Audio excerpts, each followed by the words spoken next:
Hello students, we are discussing about the Mughals, about the chronicles, about the kingdoms, that local kingdoms developed when Mughal Empire was set up in India.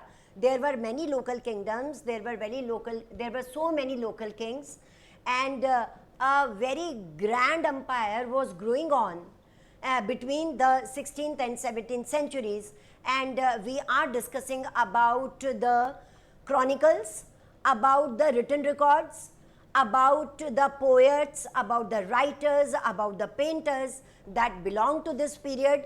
We are highlighting the period of Akbar because yesterday we discussed that although the foundations of the Mughal Empire were set up by Babur, but actually the empire was consolidated by Akbar because Babur could rule only up to 1530. From 1530 to 1540, it was Humayun, Babur's son, who ruled over, but in between he was defeated by Sher Shah Suri, an Afghan ruler. These are all your 1 mark questions. He took refuge to the Iranian empire, in the court of Iranian emperor, that is Safavids, about which we will read in detail in the coming chapter also. After taking refuge, he prepared himself again came in 1555, defeated Sher Shah Suri, and died in 1956. So 1 year again between 1955 and 56. And after that, it was the rule of Akbar, who was very favorite among all, very favorite not only among the Muslims but also among the non-Muslims. We will study today that although Akbar was a Mughal ruler, but he respected all the religions equally, and he wanted to remove what was said orthodoxically, or what was said by the orthodox Muslims or by the ulemas and the hadiths. These are all your 1 mark questions. There are so many 1 mark questions in this chapter. So please note down all these terms. So Akbar wanted to set up such a system, such a religious system in which there are modern inclusion, all the modern things they are included, religion remains a religion, but all the people, they are accommodated in it, even those people who are non-Muslims. Correct? This is what we are studying in this chapter. Then we come to the production of the chronicles. In the Mughal court, there were a number of historians. One of the historians we know very well, about that we will discuss in the whole chapter, and this is your long answer, that is about Abul Fazl. There were so many other historians and poets. Some of the poets and writers, they were used as courtiers, your 1 mark question, and they used to remain in courts. They used to remain with the kings. They used to observe the day-to-day activities of the kingdom, their wars, their sieges, their religious systems, their cultural behavior or cultural system, which were cultural procedures that were going on at that time.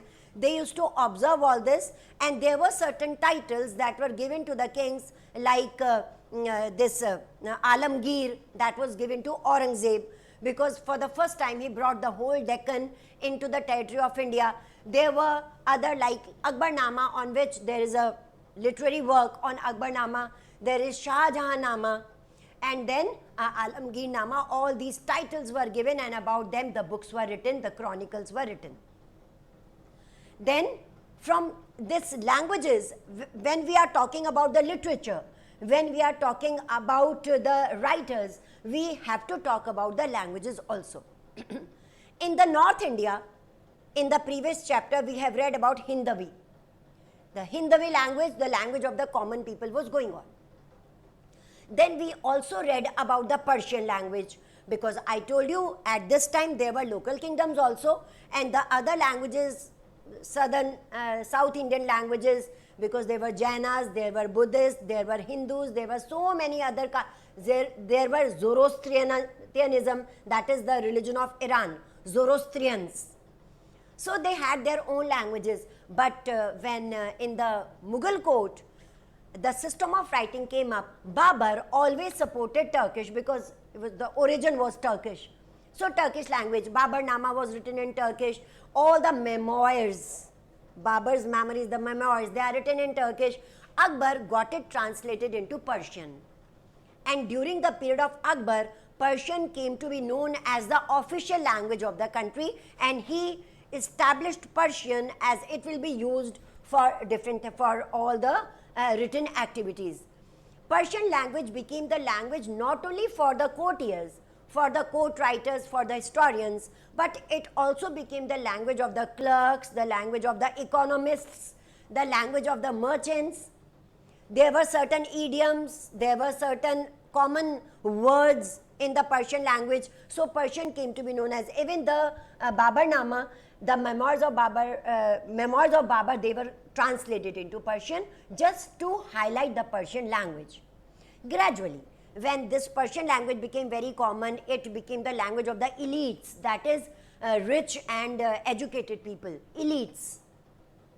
It became the literary language. Then with the mixture of Persian and Hindavi, a new language developed in India, still very popular in our country, that is Urdu language. And these languages played a very important role in writing, in producing the writing materials, in producing the histories, in producing the chronicles. And these languages helped people to know much about their kings, about the life of the people at that time, and about the social, economic and political life of that time. So a new languages, this credit goes to Akbar, first of all from Turkish to Persian, and with the mixture of Persian and Hindavi, it was the growth of Urdu. So these languages, they played a very important role in it. Then we also have the reference of manuscripts that were written in a large number during the Mughal rulers. Manuscripts. What are manuscripts? Yes, you have read in class 10th, these are handwritten materials. Handwritten materials, very old system of manuscript is there in India. And when printing started in the other countries, other Asian and European Asian country, China and other European countries, Italy, Germany, when writing the script began, in India, manuscript continued for a long time. It was Portuguese who brought printing to India for the first time. So manuscripts. So a large number of manuscripts were produced, and they were produced in calligraphic writing. Again, your 1 mark question. In which script manuscripts were prepared? Calligraphic. What is calligraphy? Art of ornamental writing. Ornamental means beautiful, stylish writing. So calligraphic, it was loved by the Mughals. All the Mughal rulers, particularly Akbar and the coming successors, Jahangir, Shah Jahan, etc., they loved calligraphy, and most of the manuscripts were produced in calligraphic language. For manuscripts, for producing manuscripts, there was a kitab khana. Again, 1 mark question. Kitab khana literally means library, where books are kept. But this kitab khana was not only a place where books or the manuscripts were kept, but this was the whole working, like producing the paper, producing the folios, that is a type of paper, producing the folios. There were painters, there were calligraphists. So many people were involved in Kitab Khana, working on the compilation, working on the binding of the manuscripts, because these manuscripts were written on pages. The manuscripts about which you have read in your previous classes, manuscripts were written earlier on handmade paper, like leaves of the trees, copper plates, clay tablets, etc. But this was when it was written on paper. So there were so many people involved in Kitab Khana, producing different types of manuscripts. And in the manuscripts, royal orders were written, and the other incidents, the happenings in the court, day-to-day working of the kings. Actually, kings wanted that something should be written for them, because Mughal rulers, they were very keen, they were very, very anxious that someone should write for them. And that they wanted their praise. They wanted that all the good things should be highlighted in all these writings. So they were produced. There is one more addition to it, which we have not read in our previous topics or in the previous chapters, that is the painting the images to make the books very colorful. Even today we love books in which there are so many paintings, in which pictures are given. Even in your NCERT, so many pictures have been given, and you know, they make the book very interesting, very colorful, and we are attracted towards the books. So the Mughal rulers, they laid stress on painting. A number of painters came up at that time, although painting is objected by Quran, by Hadith, by ulemas, by the Orthodox Muslims. Why?